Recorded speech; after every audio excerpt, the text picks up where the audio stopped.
Amazing listeners, today we shall be looking at QUOWETRY number 16, titled, I am addicted. Who can tell me better than my consciousness that I need help and must go for it?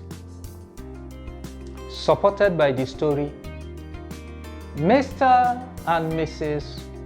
Okorodu were at their wits' end. What had they done to deserve this kind of punishment? Their firstborn, rather, who should be the example for the rest, was seriously into smoking anything that could burn. His academic life was in shambles, as the otherwise brilliant child had to keep rewriting the university entrance exams annually, with each successive result being worse than the previous. The whole community knew about this shame, whereas they were respectable church leaders. As to going to church, Snigger, as he is called, himself now, instead of the Holy David name they had given him, would rather be at his smoking base with his base friends, who were all known riffraffs in the area. Why couldn't their David realize that he was a different boy from a noble family controlled by responsible parents?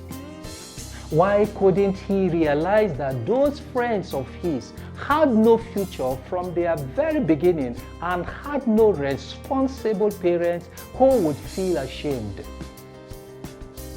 The parents of some of such friends were drunkards themselves, and some of their fathers also smoked the stuff.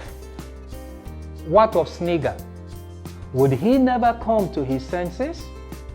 Meanwhile, Snigger, as he was called, rolled the stuff, lit it, and he watched the smoke curl into the night air. He smiled. Why were his parents bothering him over this great stuff?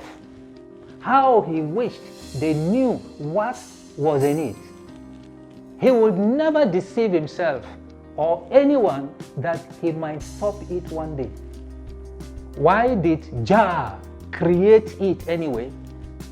He puffed more and more and was soon so high that he saw even the tallest buildings as low enough to be walked over.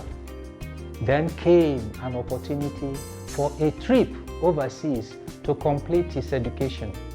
Actually, it was his rich but worried dad who decided to send him overseas.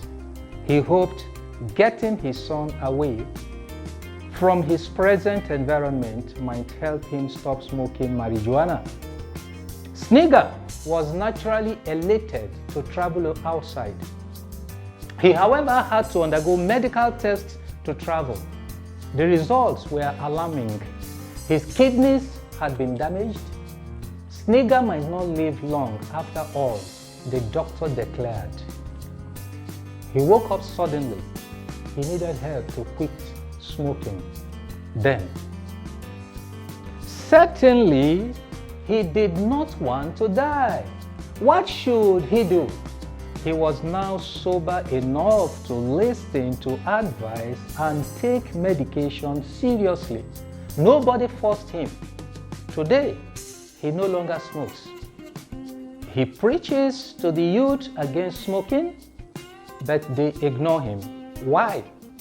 Just as it happened in his case, it takes personal consciousness of the need for help to hear such advice at last.